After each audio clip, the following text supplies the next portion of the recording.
Good morning. Hello guys, कैसे हैं आप? उम्मीद करते हैं कि आप बेहतर होंगे, अच्छे होंगे, स्वस्थ होंगे।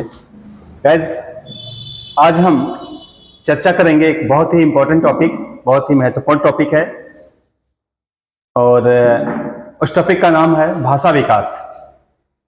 भाषा विकास के अंतर्गत आज हम चर्चा करेंगे, लेकिन चर्चा करने से पहले उम्मीद करते हैं कि आप जो है हमारे इस चैनल को सब्सक्राइब करेंगे, लाइक करेंगे और ज़्यादा से ज़्यादा दोस्तों में शेयर करेंगे।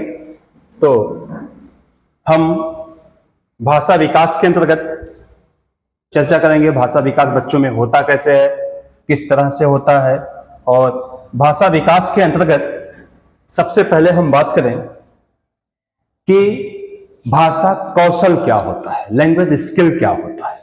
बहुत जरूरी है कि हमें भाषा विकास को जानने से पहले हम लैंग्वेज स्किल को जाने कि लैंग्वेज स्किल होता क्या है। आप जो है भाषा विकास को जान रहे होंगे, सुना भी होगा। बहुत ही इंपॉर्टेंट टॉपिक है, महत्वपूर्ण टॉपिक है ये आपका भाषा विकास। और उसी भाषा विकास के अंतर्गत हम भाषा कौशल की बात कर रहे हैं। भाषा कौशल, स्किल्स, दो चीजें हैं इसमें, भाषा और कौशल, है ना। भाषा यानी साधारणतः अगर हम बात करें तो विचार विनिमय या कोई ऐसा ध्वन्यात्मक संकेत जिसके द्वारा व्यक्ति अपने विचारों का आदान प्रदान करता हो या अपनी अभिव्यक्ति देता हो, प्राय उसी को हम भाषा कहते हैं। भाषा विचारों की एक अभिव्यक्ति होती है, यानी चाहे वो अभिव्यक्ति सांकेतिक हो, मौखिक हो, लिखित हो, या उसी को हम दूसरे रूप में कह सकते हैं एक ध्वन्यात्मक संकेत ही भाषा के रूप में देखा जाता है। और दूसरी चीज कौशल है। कौशल, स्किल्स, यानी एक प्रकार की कुशलता की बात करता है ना, कि व्यक्ति में दक्षता कैसी है, कुशलता कैसी है, निपुणता कैसी है, वही हमारी कौशल या उसी को हम स्किल्स के रूप में देखते हैं, स्किल्स कहते हैं। चलिए, भाषा कौशल के अंतर्गत ही हम बात करते हैं ये पठन कौशल का। पठन कौशल यानी आप पढ़ने के लिए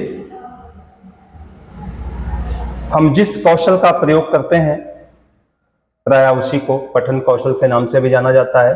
पठन कौशल, एक सेकंड,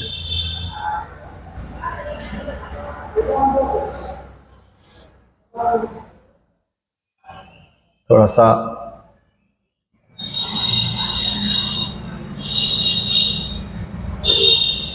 पठन कौशल, ठीक है। पठन कौशल दरअसल इसे मुख्यतः चार रूपों में बांटा गया है। चार रूपों में बांटा गया है। पहला है अनुकरण, यानी एक प्रकार से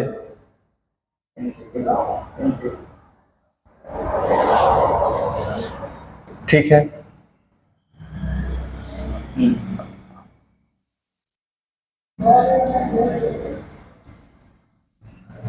इसके अंतर्गत पहला आ रहा है अनुकरण।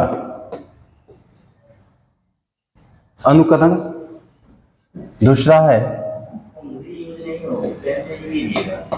भाषण। तीसरा है पठन और चौथा है लेखन। स्पष्ट हो गया? यानी एक प्रकार से जो पठन कौशल है, कुल मुख्यतः चार पार्ट हैं इसके। अनुकरण है, भाषण है, पठन है और लेखन है। ये चार कौशल के रूप में देखे जाते हैं। गाइस, ये जो अनुकरण है इसको हम एल यानी लिसनिंग से व्यक्त करते हैं। भाषण है यानी स्पीच से व्यक्त करते हैं। पठन है अर्थात रीडिंग से व्यक्त करते हैं। और ये राइटिंग यानी लेखन की प्रक्रिया है। तो LSRW, ये 3 चीजें 4 चीजें हैं हमारे पास। LSRW है ना, यानी अनुकरण, भाषण, पठन और लेखन की प्रक्रिया। जो आपका अनुकरण है, अनुकरण का मतलब समझ रहे हैं, यानी भाषा विकास की प्रक्रिया में बच्चा होता है, जब वह लैंग्वेज डेवलप करता है तो सबसे पहले अपने बड़े बुजुर्गों की भाषा को सुनता है, अनुकरण करता है, ध्यानपूर्वक सुनता है। जो भी बड़े बुजुर्ग व्यक्त करते हैं विचार, उन विचारों को, उन भाषाओं को, उन वक्तव्यों को बड़ी ध्यान से सुनता है, उसी को वह अनुकरण करता है। ठीक है। दूसरा भाषण है। भाषण यानी बच्चा जिस तरह से अनुकरण किया होगा उसी तरह से वह भाषण करेगा। अगर उसने गलत शब्द सुना होगा बड़े बुजुर्ग के माध्यम से, फिर जब भाषण की प्रक्रिया में जाएगा तो वही गलत शब्द वह स्पीच के रूप में व्यक्त करेगा, भाषण के रूप में व्यक्त करेगा। ठीक है। इसके बाद पठन की प्रक्रिया है। पठन यानी पढ़ने से संबंधित है। बच्चा पढ़ता है और फिर लेखन की प्रक्रिया में शामिल होता है और लिखता है। यानी जो पठन की प्रक्रिया है, पठन कौशल के रूप में जो भाषा कौशल की प्रक्रिया है, उसे अनुकरण, भाषण, पठन और लेखन की प्रक्रिया के रूप में माना जाता है। अब सोचिए कि ये जो अनुकरण की प्रक्रिया है और ये भाषण की प्रक्रिया है, ये भाषण हो गया और ये आपका अनुकरण हो गया। ये दोनों एक प्रकार से ध्वनि विज्ञान है। ध्वनि विज्ञान है, यानी ध्वनि विज्ञान का मतलब होता है जिसमें ध्वनियों की जरूरत पड़े। तो आपका अनुकरण और भाषण ये दोनों ध्वनि विज्ञान के रूप में माने जाते हैं, क्योंकि इसके लिए ध्वनि की जरूरत है। और आपका पठन और लेखन ये मुख्यतः लिपि विज्ञान है।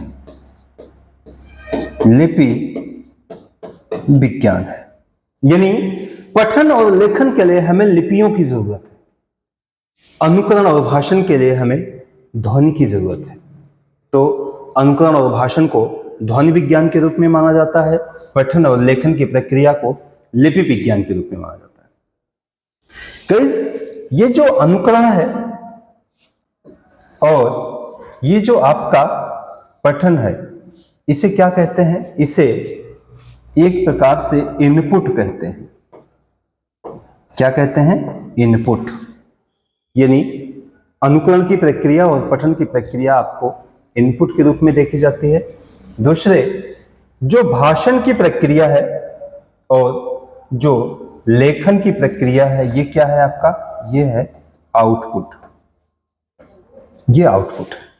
यानी भाषण की प्रक्रिया और लेखन की प्रक्रिया को प्रायः आउटपुट कहते हैं और अनुकरण और भाषण की जो प्रक्रिया है इसको इनपुट कहते हैं। अब हम आपको बता दें ये आउटपुट और ये इनपुट होता क्या है।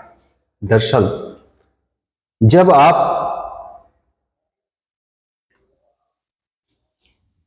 किसी चीज को अनुकरण करते हैं, सुनते हैं, तो इसका मतलब है कि आप चीजों को इनपुट कर रहे हैं, अपने मस्तिष्क में डालते हैं, अपने मस्तिष्क में स्टोर करते हैं, तो इसका मतलब इनपुट की प्रक्रिया है। तो अनुकरण की प्रक्रिया भी इनपुट के रूप में देखी जा रही है और पठन की प्रक्रिया भी प्रायः इनपुट के रूप में देखी जा रही है। ठीक है। दूसरा, इनपुट का मतलब ये होता है आदेशित करना, यानी अपने अंदर डालना चीजों। हम जो चीज पढ़ रहे हैं, जो चीज सुन रहे हैं, उन सारी चीजों को हम अपने मस्तिष्क में स्टोर कर लेते हैं, वह इनपुट होता है। और आपका भाषण और लेखन की प्रक्रिया प्रायः आउटपुट यानी प्रदा के रूप में देखी जाती है। यानी जो हमने जैसा इनपुट किया होगा उसी के अनुसार हमारा आउटपुट होता है। ठीक है। तो आउटपुट का मतलब बाहर देना होता है कि हमने जैसा इनपुट किया है उसी के अनुसार हम आउटपुट देते हैं, जैसा हमने सीखा होगा उसी के अनुसार हम व्यक्ति या अभिव्यक्ति देते हैं। ठीक है। तो ये तो प्रक्रिया कंफर्म हो गई कि अनुकरण की प्रक्रिया और भाषण की प्रक्रिया को हम ध्वनि विज्ञान के रूप में मानते हैं। यानी ये ध्वनि विज्ञान है आपका, और पठन की प्रक्रिया प्रायः लेखन की प्रक्रिया दोनों लिपि विज्ञान के रूप में होती है, क्योंकि अनुकरण और भाषण में हमें ध्वनियों की केवल जरूरत होती है, जबकि पठन और लेखन की प्रक्रिया में हमें लिपियों की जरूरत होती है। जब तक हमें लिपि का ज्ञान नहीं होगा तब तक हम किसी चीज को ना तो पढ़ सकते हैं और ना ही लिख सकते हैं, तो लिपि की आवश्यकता होती है। ठीक है। दूसरी चीज कि ये जो आपका भाषण कौशल है, इसमें प्रायः बच्चा अनुकरण करता है, भाषण करता है, पठन करता है, तब लेखन की प्रक्रिया में शामिल होता है। यानी ये चारों स्टेप से हर हाल में उसको गुजरना होता है। ठीक है। चारों स्टेप में जब वो गुजर जाता है तो फिर वो नेक्स्ट किस पे जाता है? नेक्स्ट है आपका श्रवण या अनुकरण कौशल का। आपने तो सुना ही है, पहले भाषा कौशल के अंतर्गत पहला आता है ना। तो ये जो आपका श्रवण या अनुकरण कौशल है, ये होता क्या है? देखिए, यानी वक्ता के प्रति श्रद्धा। भाई जो वक्ता होता है, जो स्पीच दे रहा होता है, जब तक उसके प्रति हमारा श्रद्धा भाव नहीं होगा तब तक हम उसके विचार को सही तरीके से अनुकरण नहीं कर सकते। ठीक है। दूसरा आता है विषयों में रुचि होना, यानी रुचिकर विषय वस्तु हो। यानी वक्ता जिस विषय पर चर्चा कर रहा है, जो बातें बोल रहा है, पढ़ रहा है, उसमें इंटरेस्ट होना चाहिए, रुचि होनी चाहिए। और अगला है वक्ता के संप्रेषण की शैली, यानी वक्ता जो कोई विचार दे रहा है उसके संप्रेषण की शैली कैसी है, बातचीत की शैली कैसी है। ठीक है। और विभिन्न प्रकार की तकनीकी सामग्री, यानी उस भाषण के दौरान, उस विचार अभिव्यक्ति के दौरान व्यक्ति किस प्रकार की तकनीकी सामग्री का प्रयोग कर रहा है। ठीक है। तो ये सारी चीजें जो है श्रवण या अनुकरण कौशल के अंतर्गत देखे जाते हैं। अब मैं ये जो चार चीजें आपको बताया हूँ गाइस, ये इसलिए बताया हूं कि अक्सर एग्जाम वगैरह में मिल जाता है कि जो आपका श्रवण या अनुकरण कौशल है उसके प्रमुख तत्व कौन कौन से हैं या प्रमुख प्रकार कौन कौन से हैं। तो आप जो है वक्ता के प्रति श्रद्धा होना चाहिए, विषय रुचिकर होने चाहिए, वक्ता के संप्रेषण की शैली होनी चाहिए, विभिन्न प्रकार की तकनीकी सामग्री का प्रयोग होना चाहिए। ठीक है। तो ये तो श्रवण कौशल के अंतर्गत देखा गया या अनुकरण कौशल के अंतर्गत देखा जा रहा है। अब हम नेक्स्ट बात करते हैं भाषण के तत्व, यानी अब ये भाषण के तत्व कौन कौन से हैं। भाषण के तत्व यानी जब बच्चा कुछ चीजें अनुकरण कर लेता है तो अनुकरण करने के बाद वह भाषण की प्रक्रिया में शामिल होता है, अभिव्यक्ति की प्रक्रिया में शामिल होता है। और जब वो अभिव्यक्ति की प्रक्रिया में शामिल होता है तो फिर उस दौरान उसे किन किन चीजों का आवश्यकता है, यानी वो कौन कौन से ऐसे तत्व हैं, एलिमेंट्स हैं जिनकी उसे जरूरत होती है। तो पहला है उच्चारण की स्पष्टता, ये आवश्यक है। यानी उच्चारण स्पष्टता क्या चीज होता है? देखिए, उच्चारण स्पष्टता का मतलब हो रहा है कि व्यक्ति ठीक है, उच्चारण स्पष्टता, जो कुछ भाषण दिया जा रहा है, जो हम व्यक्त कर रहे हैं, वह प्रायः स्पष्ट होनी चाहिए। ठीक है। तो पहला उच्चारण की स्पष्टता होगी। दूसरा है त्रुटि रहित विचार, यानी जो विचार हम व्यक्त करें, जो बात हम बोलें, वह बात प्रायः त्रुटियों से रहित होनी चाहिए, उसमें कोई किसी भी प्रकार की कोई एरर ना हो, किसी प्रकार का कोई त्रुटि ना हो। और तीसरा है सामान्य गति, यानी भाषण देने की, स्पीच देने की, बोलने की एक सामान्य गति होती है, उचित लय, तुक, यति, गति, इन सारी चीजों का पालन करना आवश्यक होता है। तो ये भाषण के प्रमुख तत्व अक्सर एग्जाम वगैरह में इस तरह से मिल जाते हैं कि भाषण में निम्न तत्व शामिल हैं या निम्न तत्व शामिल नहीं है, तो उसी में कोई एक पॉइंट और बढ़ा देगा आपका, अवरोह, आरोह, प्रायः ये तत्व शामिल कर दिया है ना। तो अब आपको खोजना होगा कि भाषण के प्रमुख तत्व कौन कौन से हैं। ठीक है, भाषण के प्रमुख तत्व कौन कौन से हैं।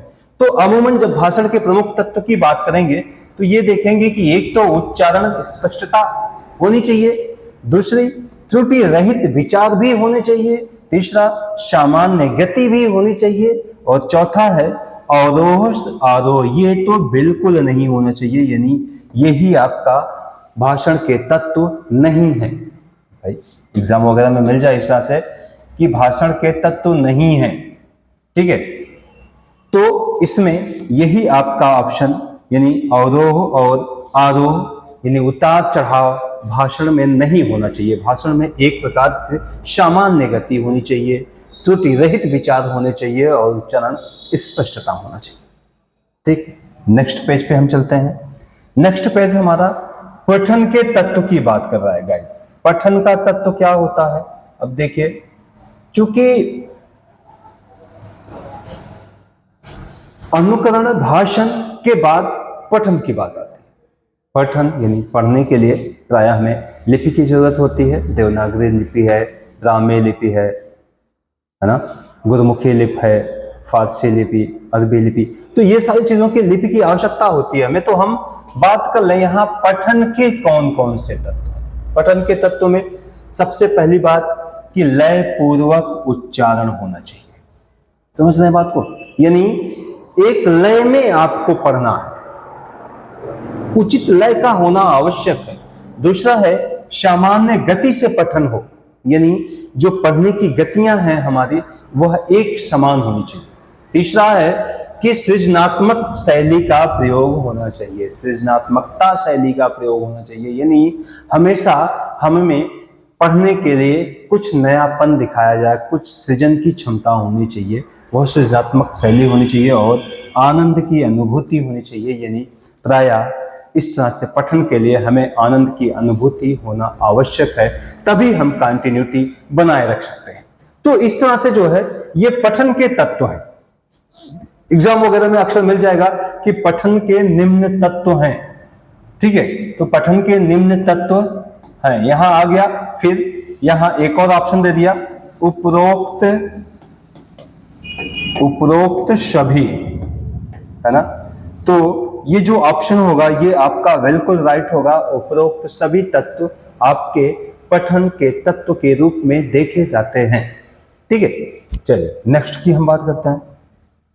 नेक्स्ट है लेखन के तत्व। गाइस लेखन के तत्व की बात किया जा रहा है, यानी कि अब हमें लेखन करना है। तो जब लेखन करना है तो लेखन के कौन कौन से तत्व होने चाहिए, ठीक है, ये तीसरा पॉइंट है आपका, लेखन के तत्व। तो लेखन के लिए हमें कौन कौन से तत्व होने चाहिए?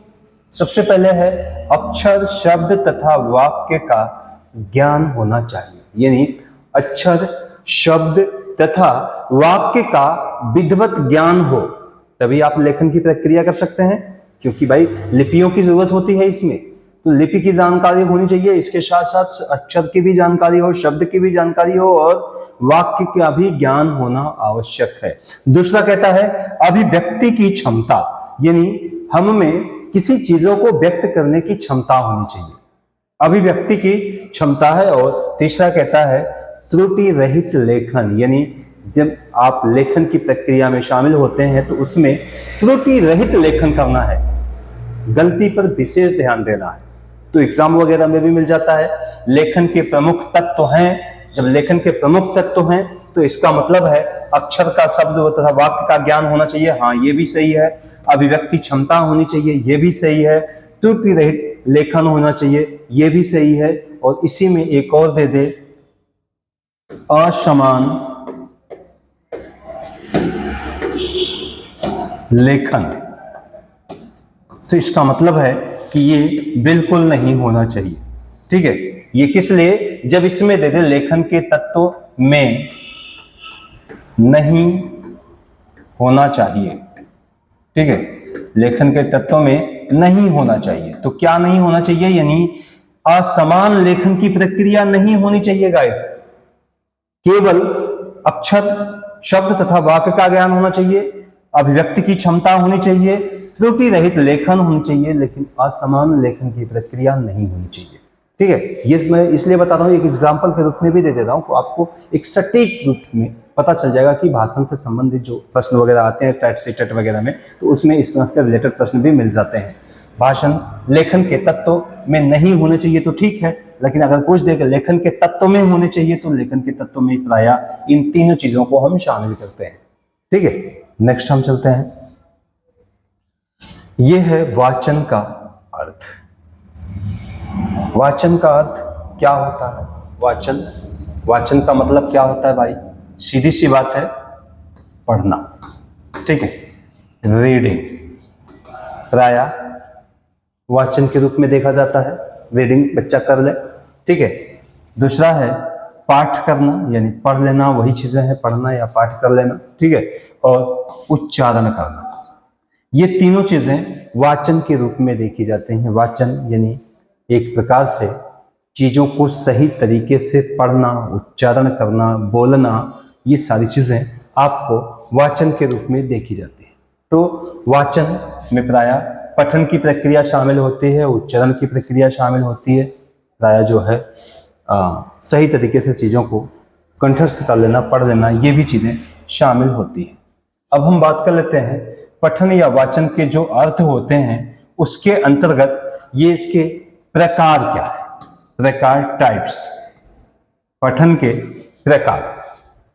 गाइस, जो पठन का प्रकार है उसमें ये मुख्यतः कितने प्रकार का होता है? 2 प्रकार का, यानी वाचन जो होता है आपका वो 2 प्रकार का होता है। ठीक है, वाचन 2 प्रकार का होता है। पहला है कौन सा? सस्वर वाचन। ठीक है, ये आपका पहला है, सस्वर वाचन होता है, और दूसरा होता है आपका मौन वाचन। ठीक है, मौन वाचन यानी पठन या वाचन का जो प्रकार है उसके अंतर्गत सस्वर वाचन और मौन वाचन प्रायः ये 2 रूपों में देखा जाता है। सस्वर वाचन को हम क्या कहते हैं?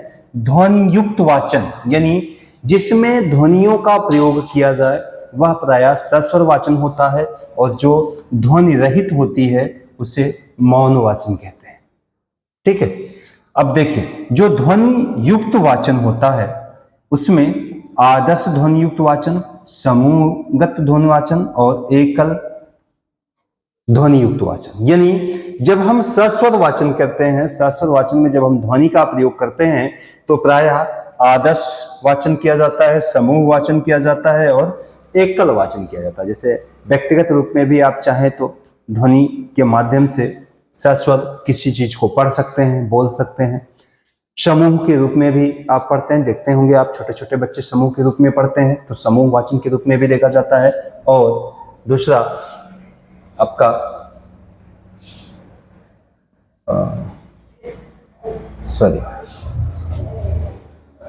हाँ, ठीक है, तो ये एकल के रूप में होता है। और आदर्श रूप में आपने अक्सर सुना होगा कि गद्य या पद्य या किसी भी प्रकार से जब हम गद्य या पद्य को पढ़ते हैं तो सस्वर वाचन या मौन वाचन के रूप में होता है। तो आदर्श वाचन, समूह वाचन, एकल वाचन प्रायः ये सस्वर वाचन के रूप में देखा जाता है।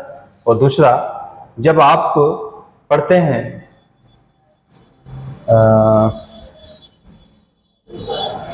एक सेकंड, थोड़ा सा गड़बड़ हो रहा है।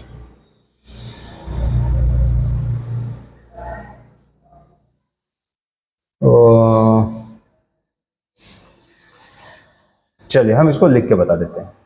ठीक है, यहां से देख लीजिए। ठीक है, ये है यानी वाचन के प्रकार में, यही ना वाचन। तो वाचन में पहला है सस्वर वाचन है।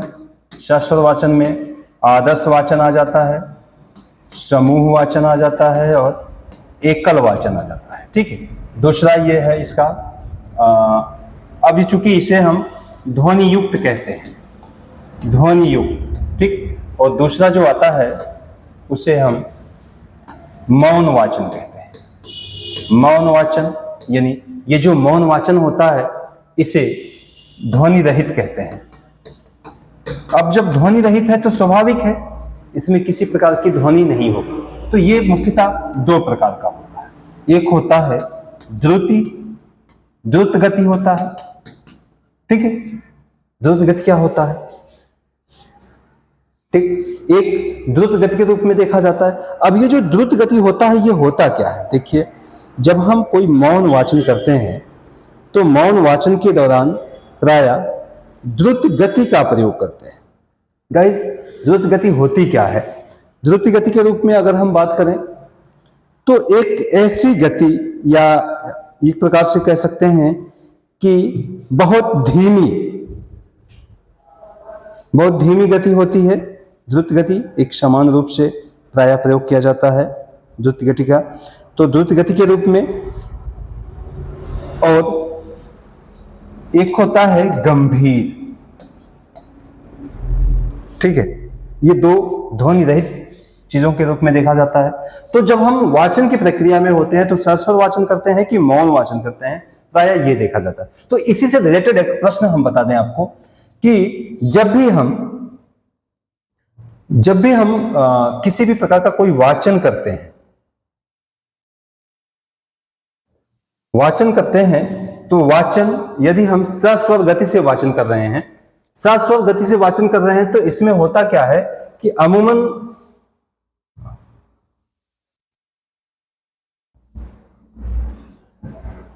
देखिए, ठीक, सस्वर वाचन में 1 मिनट में कितने वर्ण का, हाँ ठीक है, ये है आपके पास, है ना। सस्वर वाचन में 1 मिनट में कितने वर्णों का उच्चारण होता है, ठीक है। 1 मिनट में कितने वर्णों का उच्चारण होता है? ऑप्शन है 170 है, 160 है, 150 है और 130। तो आप बताइए कि अगर कोई बच्चा सस्वर वाचन करता है तो 1 मिनट में कितने वर्णों का वो उच्चारण करता है? तुरंत जवाब दीजिए आप इसका, कमेंट में बताइएगा हमें कि 1 मिनट में वो कितने वर्णों का उच्चारण करता है। और दूसरा है कि मौन वाचन जब बच्चा करता है तो मौन वाचन के दौरान वह 1 मिनट में कितने वर्णों का उच्चारण करता है? प्रायः जो है इसको स्पष्ट कीजिए, 125 है, 180 है, 210 है और 250 है। यानी अब यहां आपको जवाब देना है और कमेंट बॉक्स में ये हमें जवाब जरूर दीजिएगा कि बच्चा सस्वर वाचन में 1 मिनट में वो कितने वर्णों का उच्चारण करता है और मौन वाचन के दौरान वह 1 मिनट में कितने वर्णों का उच्चारण करता है। दोनों का उत्तर आप लिख के हमारे कमेंट बॉक्स में जरूर दीजिएगा। फिर हम मिलते हैं एक नेक्स्ट वीडियो के साथ, तब तक के लिए धन्यवाद।